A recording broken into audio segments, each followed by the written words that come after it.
Untold secrets of relationship and parenting preparing is better than repairing. Ram గారు మరియు విజయ పెద్దన గారు నిర్వహిస్తున్న ఈ క్లాస్లో మీరు జాయిన్ అవ్వాలి అనుకుంటున్నారా? ఈ నెంబర్కి సంప్రదించండి. నమస్తే, వెల్కమ్ టు సుమన్ టీవీ. నేను మీ anchor Usha. Untold secrets of relationship and parenting prepare is better than repairing. చాలామంది ఈ టైటిల్ ఏంటి అని అనుకుంటున్నారా? రామ్ గారు, విజయ పెద్దన గారు మార్చ్ 10న ఒక పెద్ద క్లాస్ని భారీ ఎత్తున నిర్వహించబోతున్నారు, అది కూడా ఆఫ్లైన్లో.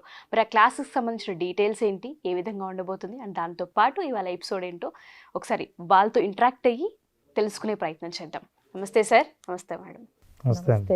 తాకట్టులో ఉన్న బంగారాన్ని విడిపించి ఆ రోజు ఆన్లైన్ రేటుకే మేము కొంటాం. Sharma gold company. చాలా మంది పిల్లల్ని మనం చూస్తూ ఉంటాం, గమనిస్తూ ఉంటాం, లోన్లీగా ఉన్నారు అనిపిస్తుంది. పేరెంట్స్ కూడా గమనిస్తూ ఉంటారు, కానీ అది ఇంకా వాళ్ళకి అలవాటు అవుతుందేమో. పెద్దవాళ్ళు అయ్యే కొద్ది పిల్లలు అలా అవుతూ ఉంటుంటారు, చాలా కామన్గా కొట్టిపరేస్తూ ఉంటారు. చిన్నప్పుడు అందరిలో బాగానే కలిసిపోయేవాడు, కానీ పెద్ద అవుతున్న కొద్దీ కొంచెం వాడికి ఏంటో దూరం పెరగడం, ఎవరన్నా వస్తే వేరే గదిలోకి వెళ్ళిపోవడం, ఇలా కన్వర్ట్ చేస్తూ ఉంటారు. కానీ పిల్లలు తెలియకుండానే వాళ్ళల్లో వాళ్ళు ఏదో పెయిన్ చూస్తున్నట్టు, బాధపడుతూ ఉన్నట్టు అనిపిస్తుంటుంది. ఏ కౌన్సిలర్ దగ్గరికి వెళ్ళినప్పుడు తెలుస్తాయి, అవన్నీ బయటికి వస్తూ ఉంటాయి. దేనివల్ల అంటారు విజయ మేడం? నువ్వన్నట్టు ఎదిగే ప్రాసెస్లో ఇప్పుడు 6-7 ఏళ్ళు పిల్లలు అమ్మ చుట్టూ తిరిగినట్టు 12-13 ఏళ్ళప్పుడు తిరగటానికి ఏం ఇష్టపడరు. ఎందుకంటే వాళ్ళకి యాక్టివిటీస్, డైవర్షన్స్, వాళ్ళ కాన్సన్ట్రేషన్స్ అన్నీ పెరుగుతూ ఉంటాయి. కాబట్టి ఇదివరకటి అంతా ఎప్పుడు చిన్నప్పుడు ఉన్నంత ఎప్పుడు అడాలసెన్స్లో, టీనేజ్లో ఉండదు. అలా అని దగ్గరతనం ఉంటుంది, అదే క్లోజ్నెస్ ఉంటుంది, కానీ చుట్టూ తిరగటం అనేది ఉండదు ప్రతి మాటకి అట్లా. బట్ లోన్లీగా ఉన్నారా, మామూలుగా దూరంగా ఉన్నారా అనేది కొంచెం తేడా తెలుస్తూ ఉంటుంది అబ్జర్వ్ చేస్తే కనుక. సో ఈ లోన్లీనెస్ అంటే ఏంటంటే డల్గా కూడా ఉంటారు, అంటే ఒంటరిగా ఉంటూ డల్గా ఉన్నప్పుడు ఏదో తేడాగా ఉంది అనేది అనుకోవాలి, పేరెంట్స్ గుర్తించాలి అది. సో గుర్తించినప్పుడు ఎందుకు ఏంటి అని తరచి చూసుకున్నప్పుడు వాళ్ళని పిలిచి అడగొచ్చు. లేదా ఈ లోపున ఏంటంటే అసలు అంటే మేజర్ చేంజెస్ ఏమన్నా అయినాయా ఈ మధ్య కాలంలో అంటే ఏంటి, ఇప్పుడు కొంతమంది ట్రాన్స్ఫర్లు అవుతూ ఉంటారు మధ్యలో, లేదంటే మామూలు స్కూల్ స్టార్టింగ్ అప్పుడు ఎక్కడి నుంచో వచ్చి వేరే స్కూల్లో జాయిన్ అవుతూ ఉంటారు. అప్పుడు ఏంటంటే అప్పటిదాకా ఉన్న ఎన్వైర్న్మెంట్, ఊరు, ప్లేసు, ఫ్రెండ్స్ అంతా మారిపోయేసరికి కూడా వీళ్ళు కొంచెం లోన్లీగా ఫీల్ అవుతూ ఉంటారు. అంటే ఆ ఫ్రెండ్స్ని వదిలేసి రావటం, ఎవరన్నా క్లోజ్ పీపుల్ ఉంటే వచ్చేయటం, ఫ్రెండ్స్ ఉంటే వాళ్ళకి దూరంగా రావటం అనేది వాళ్ళు ఇంకా డైజెస్ట్ చేసుకోలేక కూడా అలా కొత్త వాళ్ళతో త్వరగా కలవకుండా ఉండటం వల్ల కూడా ఈ లోన్లీనెస్ అనేది ఉంటుంది. ఇంకోటి, కొన్నిసార్లు ఏంటంటే ఏదన్నా అబ్యూస్కి గురి కాబడ్డారా మనకి తెలీదు, అన్నీ కొంచెం తేలిగ్గా కొట్టిపారేస్తాం. కానీ ఎక్కడన్నా అంటే టీచర్స్ ద్వారా కానీ ఎక్కడైనా సరే, ఫ్రెండ్ సర్కిల్లో వాళ్ళు కానీ, లేకపోతే సంబడి ఎల్స్ మొలెస్టేషన్ కానీ, ఫిజికల్ ఆర్ ఎమోషనల్ అబ్యూస్ కానీ ఇట్లాంటివి ఏదన్నా అయినా కూడా వాళ్ళు లోన్లీగా, డల్గా అంటే షింక్ అయిపోతూ ఉంటారు లోపలికి. ఎస్పెషలీ స్కూల్లో కొన్నిసార్లు బుల్లింగ్ జరుగుతూ ఉంటుంది. ఫైనాన్షియల్ స్టేటస్ డిఫరెన్సెస్ ఉన్నా, కంపారిజన్స్ ఉన్నా, ఇలాంటి వాటి వల్ల గేలి చేయబడినట్టుగా, చులకన చేయబడ్డట్టుగా ఇట్లా ఉంటే కనుక ఆ సెల్ఫ్ ఎస్టీమ్ అంటే ఆత్మవిశ్వాసం దెబ్బతింటం వల్ల కూడా ఆ లోన్లీనెస్, అది ఎవరికి షేర్ చేసుకోవాలో తెలియక, ఇలాంటి కొన్ని సందర్భాల్లో కూడా పిల్లలు అంటే లోన్లీనెస్కి గురవుతూ ఉంటారు. సో మేజర్ చేంజెస్ ఏమన్నా ఈ మధ్యకాలంలో జరిగినాయా అనేది పెద్దలు అంటే ఒకసారి ఆలోచించాలి. లేదంటే కనుక పిల్లల్నే దగ్గర కూర్చోబెట్టుకుని ఏంటమ్మా ఈ మధ్య డల్గా ఉంటున్నావు ఎందుకు అనేది క్వశ్చన్స్ ద్వారా, అంటే వాళ్ళతో కొంచెం టైం స్పెండ్ చేసి వాళ్ళ ద్వారానే చెప్పించగలిగితే ఇంకా ఎగ్జాక్ట్ రీజన్లు కొన్ని వచ్చే అవకాశం ఉంటుంది. అయితే ఇంకొకటి, వాళ్ళు చెప్పిన రీజన్ మనకెంత అంటే ఇర్రెలవెంట్గా అనిపించినా దీనికే ఇంత డల్ అయిపోవాలా ఇట్లాంటి పదాలు వాడకుండా జాగ్రత్త పడాలి. అది మనకి ఎంత ఈజీగా కనిపించినా వాళ్ళ ప్లేస్లో ఉండి ఆలోచించినప్పుడు ఎగ్జాక్ట్లీ ఆ ఎంపతి అనేది తెలిసినప్పుడు, ఇప్పుడు మా బెస్ట్ ఫ్రెండ్ వదిలేసి వేరే స్కూల్లో జాయిన్ అయితే నాకు ఏడుపు వస్తుందమ్మా అన్నప్పుడు, ఏముందమ్మా అది ఇల్లు కదంటే స్కూల్ మారినప్పుడల్లా మామూలే, ఇక్కడ కూడా నీకు ఫ్రెండ్స్ అవుతారులే, అలా కాకుండా అవునా నాకు తెలుస్తుంది నీ పెయిన్, నిజమే అట్లా బెస్ట్ ఫ్రెండ్ వదిలేసి రావటం చాలా బాధగానే ఉంటుంది ఎవరికైనా సరే, మరి ఇప్పుడు ఎట్లా టచ్లో ఉంచుకుంటావు తనతో అని ఆ బెస్ట్ ఫ్రెండ్తో ఎలా టచ్లో ఉండొచ్చు ఇక్కడ నుంచి కూడా అనేది చెప్పినప్పుడు వాళ్ళకు ఉపశమనం కలుగుతుంది. అర్థమైందా? సో ఇట్లా కొన్ని రీజన్స్ ఇవి, వాళ్ళు డల్గా ఉన్నారేమో అనుకోవటానికి. ఎస్పెషలీ ఏదో ఒక మేజర్ చేంజెస్ చిన్న చిన్నవైనా సరే కొంచెం వాళ్ళని గుచ్చుకునేలాగా పెయిన్ఫుల్గా ఉండకపోతే అంత సడన్గా లోన్లీగా అవ్వాల్సిన అవసరం రాదు యాక్చువల్గా. ఎగ్జాక్ట్గా మీరు చెప్పినట్టుగా కొన్ని రీజన్స్ అయితే ఒక ఏజ్కి వచ్చిన పిల్లల్లో మనం చూస్తే ఖచ్చితంగా అబ్జర్వ్ చేయొచ్చు అండ్ వాళ్ళతో మాట్లాడుతున్నప్పుడు తెలుస్తూ ఉంటుంది. రామ్ సార్, చాలాసార్లు మనది పిల్లల విజువలైజేషన్ క్లాసెస్ చేసినప్పుడు కూడా కింద కామెంట్స్ నేను చూసినప్పుడు లైంగిక ఇబ్బందులకు గురైన పిల్లలు, బుల్లింగ్కి గురైన పిల్లలు, ఎగ్జామ్స్లో మార్క్స్ తక్కువ వచ్చాయని ఇన్సల్ట్ చేసిన సందర్భాలు, పేరెంట్స్ కూడా గేలి చేసిన సందర్భాలు, ఇవి నేను చదివిన కామెంట్సే. సడన్గా అవన్నీ మేడం మాట్లాడుతుంటే ఇవి ఓవర్కమ్ చేయడం ఎలా పిల్లలకని నాకెందుకు ఆ కామెంట్స్ అన్నీ గుర్తొచ్చాయి. పిల్లల్లో మనం తరచూ ఇవి చూస్తూ ఉంటాం. డిగ్రీ, ఇంటర్ ఈ స్టూడెంట్స్కి ఇంకెక్కువ ఉంటుంది ప్రాబ్లం. బీటెక్లు చేసే వాళ్ళల్లో కూడా మనం చూస్తే పేరెంట్స్ దగ్గరికి వెళ్ళి చెప్దాము అంటే వాళ్ళ స్పేస్ని కొన్ని సందర్భాల్లో ఇవ్వరు కూడాను, కొట్టి పారేస్తూ ఉంటారు. ఇదేముందిలే, ఇది చిన్నది, ఈ మాత్రం కూడా చదవలేవా, ఎప్పుడూ ఫెయిల్ అవుతూనే ఉంటుంటావు, నీ వల్ల ఉపయోగం ఏంటి, లక్షలు లక్షలు పెట్టి చదివిస్తున్నాం, ఇలాంటి మాటలే వింటారు.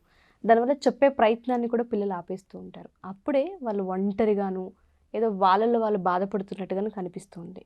పిల్లలు దానివల్ల ఎటువంటి అంటే డెసిషన్స్ తీసుకునే అవకాశం ఉంటుంది అంటారు? పేరెంట్స్ ఏ విధంగా వాళ్ళని ముందుకు తీసుకెళ్ళాలి అంటారు అసలు? మీరు ఎప్పుడైనా ఆఫీసులో లంచ్ బ్రేక్లో చూస్తే అందరూ ఒక చోట లంచ్ తీసుకుంటుంటే కలిసి ఎవరో ఒకరిద్దరు మాత్రం దూరంగా వాళ్ళ భోజనాలు తింటూ ఉంటారు. అలా ఎందుకు ఉండొచ్చు అని మీ ఉద్దేశం? అదొక లోకంలో ఉంటారు వాళ్ళు, ఆ పెయిన్లోనే ఉంటారు. మనల్ని వీళ్ళు ఇంక్లూడ్ చేసుకోరు, మనం సపరేటు, వీళ్ళలో కలవలేము, వెళ్తే నాకు ఏదో ఒక ఇబ్బంది, ఒక పెయిన్ ఉంది వాళ్ళని కలిస్తే, నాకున్న అన్కామన్ హ్యాబిటో ఒక వీక్నెస్నో ఇప్పుడు హైలైట్ చేస్తే దాన్ని నేను ఫేస్ చేయలేను కాబట్టి నన్ను నేను దూరం చేసుకొని ఒంటరిగా ఉండడమే మంచిది, వీళ్ళెవ్వరూ నా భావాలు పంచుకునే సరైన వ్యక్తులు కాదు అని అనుకున్నప్పుడు మనిషి దూరంగా జరుగుతుంది. పిల్లలు కూడా మేబీ పేరెంట్స్ ఎప్పుడైతే ఇలా బిహేవియర్ ఉంటుందో దానివల్ల ఒంటరితనానికి లోనవుతూ ఉంటారేమో అని అనిపిస్తుంది. నేను ఎదురుపడిన ప్రతిసారి నా బలహీనతను హైలైట్ చేసే వ్యక్తి ఉంటే నన్ను నేను దూరం చేసుకుంటాను. ఎవరైతే ఇంక్లూడ్ అవ్వలేదో, ఎవరైతే రిజెక్ట్ చేశారో వాళ్ళు ఎప్పుడూ లోన్లీ ఫీల్ అవుతారు. నా చుట్టూ ఉన్న ప్రపంచం నన్ను ఇంక్లూడ్ చేసుకోలేదు, నన్ను యాక్సెప్ట్ చేయలేదు, నన్ను కూడా వాళ్ళతో పాటు ట్రీట్ చేయట్లేదు అని అనుకున్నప్పుడు ఇప్పుడు ఇక మీ ట్రీట్మెంట్ నాకు అనవసరం, నాతో నేను గడుపుతాను అని అట్లా వాళ్ళే ఇంట్రావర్ట్గా తయారవుతారు. తమలో తాము ఉండడం, తక్కువ మాట్లాడడం, ఎక్కువ ఎక్స్ప్రెస్ చేయకపోవడం, అంటే ఎవరి లక్షణాలు వాళ్ళకు ఉంటాయి. కానీ ఎందుకు అలా అవుతారు, ఎందుకు అట్లా ఒంటరిగా ఉంటారు అనే కారణం ఏంటంటే ఇవి. తర్వాత పర్ఫార్మెన్స్ ప్రెషర్.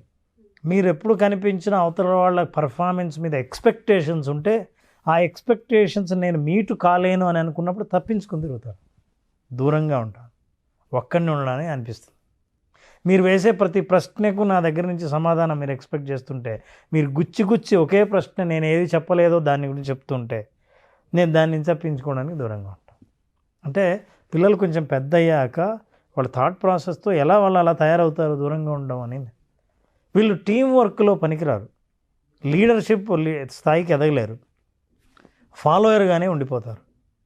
సో అలా వాళ్ళ లైఫ్, ఇందాక విజయ్ గారు చెప్పినట్టు చాలా కారణాలు చెప్పారు. అసలు మనుషుల్ని ఎందుకు వాళ్ళు లోన్లీ ఫీల్ అవుతారు, ఎన్ని రకాలుగా అబ్యూజ్కి చిన్నప్పటి నుంచి గురవుతాయి అని.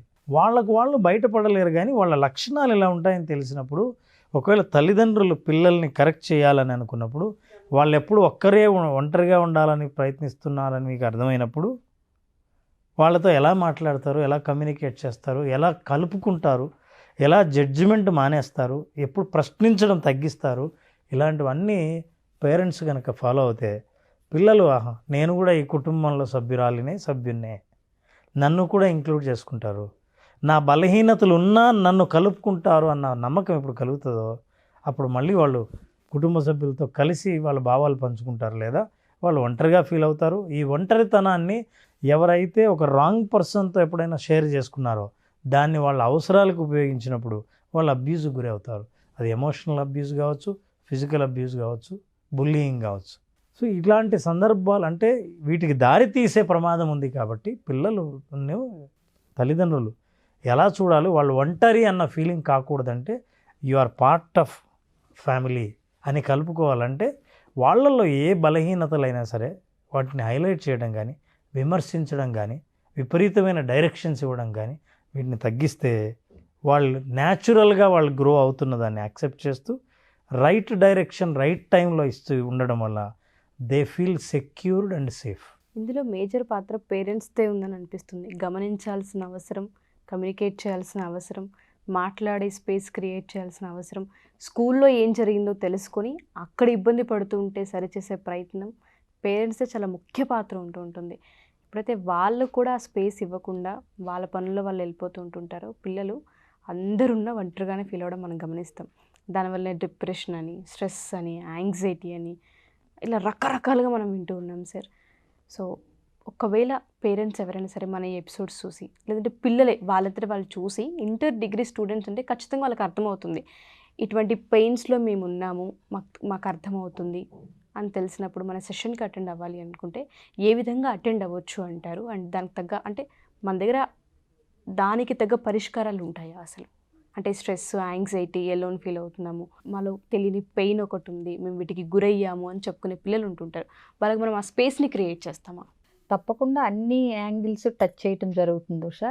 నిజంగా అంటే ఎవరన్నా పేరెంట్స్ కనుక ఇట్లా మా పిల్లలు లోన్లీగా ఫీల్ అవుతున్నారని మేము అబ్జర్వ్ చేసాము, వాళ్ళని ఎట్లా బయటికి తీసుకురావాలి, టిప్స్ అండ్ టెక్నిక్స్ ఏమన్నా ఉన్నాయా అని అడిగినా దానికి తగ్గట్టుగా డిజైన్ చేయబడుతుంది. నార్మల్గా కూడా ఈ పాయింట్ కన్సిడరేషన్లోకి తీసుకుని కూడా చేయొచ్చు కావాలంటే. మెయిన్ ఇప్పుడు టాపిక్ మేము March 10th నేను రామ్ గారు కలిసి చేయాలనుకున్నది ఏంటి అంటే untold secrets of relationship and parenting. So ఇందులో చాలా రకమైన అంటే రిలేషన్షిప్ రిలేటెడ్ కంటెంట్, అలాగే పేరెంటింగ్, చైల్డ్ బిహేవియర్స్ ఎట్లా ఉంటారు ఏ ఫేజెస్లో, ఇవన్నీ ఒక స్థూలంగా అన్ని టచ్ చేయబడతాయి, అన్ని యాంగిల్స్. సో కాబట్టి పేరెంట్స్ కానీ, ఇండివిజువల్స్ కానీ, కపుల్స్ కానీ, would be couples, would be parents, family ఎవరొచ్చినా, అట్లాగే అప్కమింగ్ కౌన్సిలర్స్ కూడా అంటే సైకాలజిస్టులు కానీ, కౌన్సిలర్స్ కానీ ఎట్లా డీల్ చేయాలి ఇలాంటి కేసెస్ వచ్చినప్పుడు అని కౌన్సిలర్స్ కూడా అటెండ్ అవ్వచ్చు. ఇది అలాగే ఎడ్యుకేషన్ ఫీల్డ్లో ఉండి పిల్లలకు డైరెక్షన్ ఇస్తున్న వాళ్ళు ఎవరైనా సరే ఎడ్యుకేషన్ ఫీల్డ్లో ఉంటే తల్లిదండ్రులతో కూడా టచ్లో ఉంటారు కాబట్టి పిల్లల బిహేవియర్కి సరైన సమాధానం ఇవ్వాలని అనుకునే వాళ్ళు ఎవరైనా అలాంటి వాళ్ళు కూడా అటెండ్ అవ్వచ్చు. ఇదేంటంటే ఒక డ్యామేజ్ తర్వాత మీరు రిపేర్ కోసం పరిగెట్టకెళ్ళాల్సిన అవసరం లేకుండా ఎలా మనం ముందే ప్రిపేర్ అవ్వాలి సో దట్ రిపేర్ చేయాల్సిన అవసరం ఉండదు అని అనుకున్న వాళ్ళు ఎవరైనా సరే, రిలేషన్షిప్ ఇంట్రెస్ట్ ఉన్నవాళ్ళు, పేరెంటింగ్ మీద ఇంట్రెస్ట్ ఉన్నవాళ్ళు, అలాగే వైఫ్ అండ్ హస్బెండ్లో కొంచెం కన్ఫ్యూజన్స్ ఉండి మా రిలేషన్షిప్ ఎలా ఉంది తెలుసుకోవాలనుకుంటున్నాం అనుకున్న వాళ్ళు తప్పకుండా అటెండ్ అవ్వచ్చు. March 10th untold secrets of relationship and parenting, preparing is better than repairing అన్న వర్క్షాప్ని, చాలా ఇంటరాక్టివ్ వర్క్షాప్ని కండక్ట్ చేస్తున్నాం హైదరాబాద్లో. ఈ వర్క్షాప్ అటెండ్ అయ్యే వాళ్ళు ఖచ్చితంగా వాళ్ళ జీవితాన్ని డెఫినెట్గా ఒక మలుపు తిప్పుకోగలరు, వాళ్ళు అనుకున్న డైరెక్షన్కి తీసుకెళ్లే అవకాశాలు అన్నీ ఈ వర్క్షాప్లో ఉంటాయి. Thank you sir. Thank you ma'am. Thank you. So చూసారు కదా, ఈ ఎపిసోడ్ విన్న తర్వాత మీరు కనుక ఈ క్లాస్కి జాయిన్ అవ్వాలి అనుకున్నా, డీటెయిల్స్ తెలుసుకోవాలనుకున్నా, ఎంక్వైరీ చేయాలి అనుకున్నా మీరు ఖచ్చితంగా ఈ క్లాస్కి అటెండ్ అవ్వచ్చు. ఈ క్లాస్ హైదరాబాద్లో నిర్వహించబోతున్నారు. అది కూడా ఫ్యామిలీ మొత్తం అటెండ్ అయ్యే క్లాస్, ఆఫ్లైన్లో మీకున్న డౌట్స్తో పాటు అండ్ ఇక్కడ చాలా విషయాలు మీకు నేర్చుకునే అవకాశం ఉంటుంది. అండ్ దాంతోపాటు మీ ప్రాబ్లంకి తగ్గట్టుగా క్లాస్ ఉంటుందన్న ఎక్స్పెక్టేషన్ చాలామందికి ఉంటుంటుంది. మీరు కనుక ఎంక్వైరీ చేసిన ప్రాసెస్లో మీ ప్రాబ్లం మాకు తెలియజేసిన దానికి తగ్గట్టుగానే క్లాస్ డిజైన్ చేయడం జరుగుతుంది. కాబట్టి క్లాస్కి ఎన్రోల్ అవ్వాలనుకునే వాళ్ళు, డీటెయిల్స్ తెలుసుకోవాలనుకునే వాళ్ళు కింద స్క్రోల్ అవుతున్న కాంటాక్ట్ నెంబర్ని కాంటాక్ట్ చేస్తే మా టీం మీకు పూర్తి వివరాలు అందిస్తారు. Thank you.